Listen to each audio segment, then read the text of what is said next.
Poussette de tout là-bas, Daniel Picouli, d'après Hans Christian Andersen, illustré par Olivier Talec, aux éditions Rue du Monde. Il était une fois à tout là-bas, au pays de tous les lointains, une femme jeune comme le premier lait, noire comme la lune, où la lune sourit. Elle voulait un enfant, mais pas plus grand que le plus petit des plus petits, petit. Elle en avait déjà tant. La maison en était emplie. Ce serait le dernier de son ventre. Elle alla voir le vieil homme sorcier, qui vit au-delà du pont de lianes, comme dans un wakapou, arbre sans cime. Elle lui demanda la chose. Le vieil homme sorcier réfléchit et dit: Prends ce grain de 1000 fois minuscule, plante-le, profond d'un doigt, dans la terre, la plus noire et chaude que tu trouveras, et ton petit tu auras, dans l'instant. La femme remercia de 12 citrons jaunes comme le soleil de midi. La coutume le veut ainsi. Aussitôt, la femme va, marche et cherche la terre la plus noire, la terre la plus chaude. Là, sous un arbre carapa, elle l'a trouvé. Son ventre ne peut pas se tromper. Elle enfonce son long doigt et dépose la graine de 1000 fois minuscule. Dans l'instant, il vient au jour une fleur aux formes et couleurs jusqu'ici ignorées.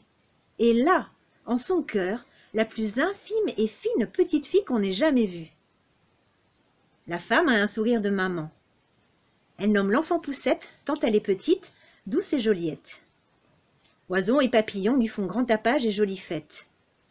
La femme court au champ prévenir son mari du miracle. Mais l'homme est parti au loin, chercher la tortue à tête orange. On sait quand il reviendra. En attendant, Poussette poussera. La femme porte Poussette en boucle à son oreille et rentre ainsi parée au logis. Sa maison n'est pas palée. Elle est propre et tenue, pauvre en nappes tissées et calebasses sculptées. Mais Poussette n'en a que faire. D'une coque de noix de cajou, vernie au soleil, la femme lui fait une vaste couche, garnie de pétales soyeux et parfumés. Poussette s'endort au plus profond. Les enfants de la femme, grands et nombreux, s'approchent du berceau. Ils sont démangés de curiosité, mais aussi intimidés, étonnés, émerveillés. Comme elle est petite, comme elle semble douce, comme elle paraît joliette. Tous font compliment à Poussette, sauf un qui dit: J'ai grand faim, moi. Je la croquerai bien. En voilà une idée de mauvais cœur, manger sa petite sœur. Chacun laisse Poussette à son sommeil et s'en va donner sa part de labeur au champ. Car seules les petites filles poussent sans qu'on sarcle, bêchent et piochent durement du lever au couchant. Dame Iguane, qui rôdait, furetait, se dit: Tiens, tiens, voilà qui ferait à mon fils Iguane une gentille femme. Elle emporte Poussette en un marais qui lui sert de tanière. De son berceau fait une frêle barque qui vogue, perdue au milieu d'une noix de coco. Poussette, comment trouves-tu mon fils Iguane? Ma foi, fort laid et vilain. C'est chose vraie, indéniable, indubitable. Mais n'est-il pas doux comme une plume de cigogne Maghari? Alors, pourquoi suis-je sa prisonnière s'il est ainsi? Dame Iguane s'en va boudeuse. Elle n'aime pas les petites filles raisonneuses. La nuit vient où la famille Iguane dort parmi les racines emmêlées. Les animaux des entours, alertés, en profitent, volent, courent, rampent et se glissent pour admirer Poussette. Ibis, Tatou, Oslo, Lamentin, Saki, Jabirou, Arras et Boakana n'en croient pas leurs poils, plumes, pattes et bec. Oh, comme elle est petite! Oh, comme elle est douce! Oh, comme elle est joliette! Ils veulent tous être son mari. Veux-tu nous épouser, Poussette? Poussette, qui ne sait dire oui, qui ne sait dire non, dit: Poisson, poisson, poisson! À ces mots, tous ceux qui portent écailles, filent, sautent, cobent, emportent Poussette et la sauvent du danger d'amoureux. Car si en avoir un vaut bien 100 périls, le pire des dangers est d'en compter 1000. La forêt haute et profonde recueille Poussette, là où ni jagarondi, ni serpent corail ne demeure. Les scarabées jaloux à la carapace luisante protègent Poussette qui cueille baies et fleurs au bord de la rivière chantante. Moi, je ne veux pas du tout t'épouser. C'est un raton-crabier aveugle qui ronchonne. Tu n'es pas aussi belle qu'une de chez nous. Comment le sais-tu? Je sais ce que je sais, et n'aime pas ce que je ne sais pas. Je veux juste faire une partie de cartes avec toi. Je ne connais ni pique, ni carreau, ni cœur. Je n'ai rencontré que trèfle à la rivière. Pas de mauvaise raison, dis seulement non. Non, Le raton crabier s'en va sans discuter. Poussette est émerveillée. Comment un si petit non peut-il faire de si grandes choses? Poussette a beaucoup marché, beaucoup cueilli. Poussette est fatiguée. Elle s'allonge sur un morceau de terre écaillée au bord de la rivière. Qu'il est doux enfin de se reposer. Tout à coup, la terre se met à bouger. La terre se met à gronder. La terre se met à parler. Que fais-tu sur mon dos? C'est un long et sage caïman qui faisait sa sieste. Sais-tu que c'est dangereux? non, N'as-tu pas peur de moi? non. Est-ce qu'il faudrait que j'apprenne? Allons plutôt voir le monde. Le long et sage caïman descend de la rivière. Poussette, tranquille sur son dos. Les animaux sur leur berge assemblés n'en croient pas leurs yeux et leurs antennes. Le monde est en train de changer. Il faudrait peut-être s'en inquiéter. Poussette descend ainsi la rivière claire et rapide, As-tu vu assez du vaste monde? demanda le long et sage caïman. Je le crois. Alors rentre chez toi. Poussette remercie et saisit au passage une branche de wakapou penchée sur l'eau pour s'y mirer.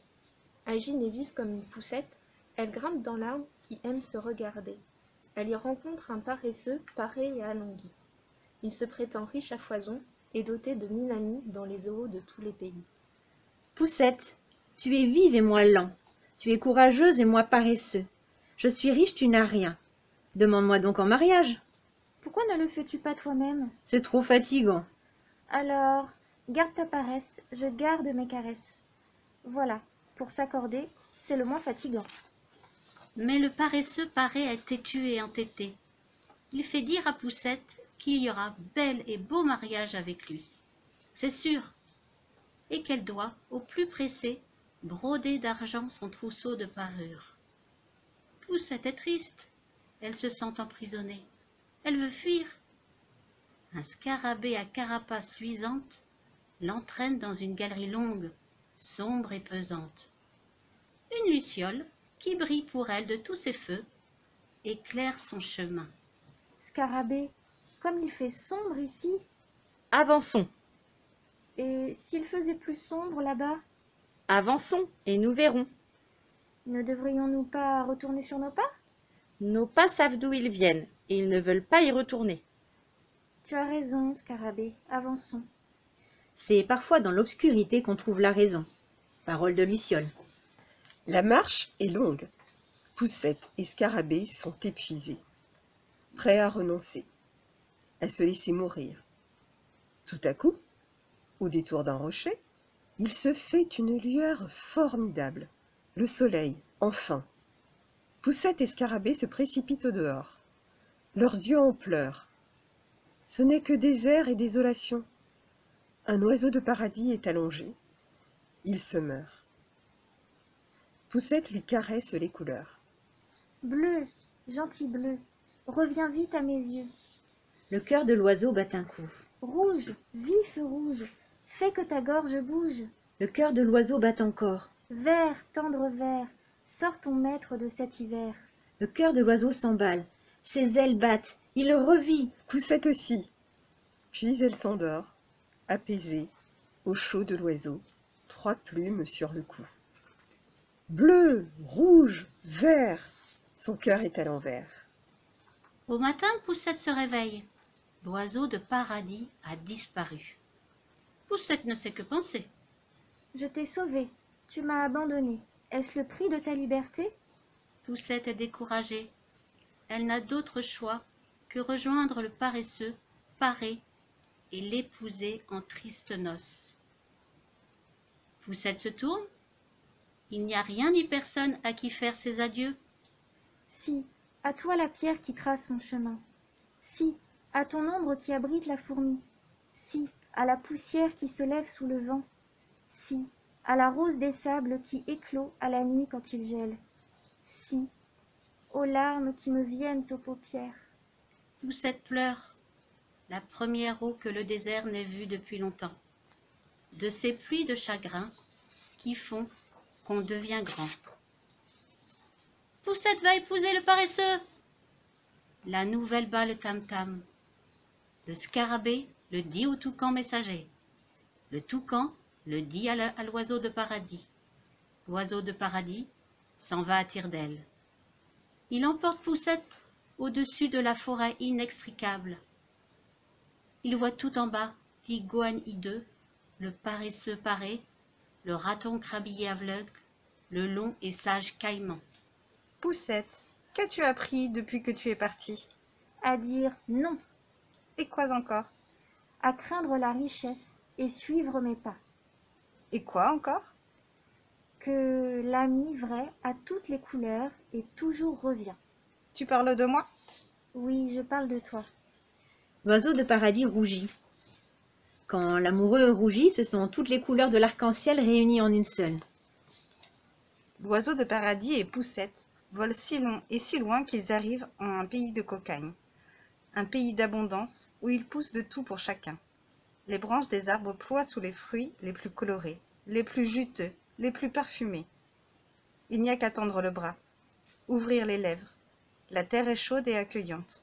Le moindre pépin qui y tombe, et c'est un goyavier, un citronnier, un bananier, qui pousse tout en fleurs, dans l'instant. Poussette est rassasiée. Une pluie en perles vient la rafraîchir. Poussette s'abrite dans une fleur blanche aux longs pétales graciles. L'oiseau de paradis veille à son repos. Tout va calme et serein comme une tortulière. Enfin, comme quoi le bonheur prend peu de mots. Il respire. Qui es-tu, toi? Poussette est éveillée par une voix douce mais ferme. Elle ouvre les yeux. C'est impossible, se dit-elle. Poussette regarde le garçon penché au-dessus de son visage. On dirait son reflet dans l'eau de la rivière. Alors, qui es-tu? Et toi, lui renvoie Poussette. Je suis l'esprit des fleurs. Les fleurs ont besoin d'un esprit? Sinon, comment seraient-elles aussi dessinées, colorées et parfumées? Comment fais-tu? Je leur parle à l'oreille, les caresse, leur joue de la musique, pour les remercier. Et de quoi? D'être belle, Tu me joueras de la musique? quand tu seras une fleur. Et que je serai belle? Tu l'es déjà bien assez. Trop pour te nommer Poussette. Ce nom, je le changerai pour toi. Poussette sent un frisson étrange du côté de son cœur. Qu'est-ce que cela peut-il bien être? Poussette est troublée. Est-ce vraiment le jardin où il me faut habiter? Ce frisson lui fait penser à sa mère restée au pays, Ô mère, as-tu vieilli? à ses frères et ses sœurs, au vieil homme sorcier, aux pépins des 12 citrons. On devient si vite citronnier. Comment faire? Comment vivre? Comment aimer? Le toucan messager lui apporte les ailes usées d'une vieille libellule partie au-delà des nuées. Poussette vole, comme c'est naturel. Elle vole de ses ailes à elle. Vers ici ou tout là-bas. Personne ne saura jamais sur quelle fleur de l'infini jardin des possibles ses ailes l'ont portée. À part peut-être un oiseau qui en garde pour toujours le secret.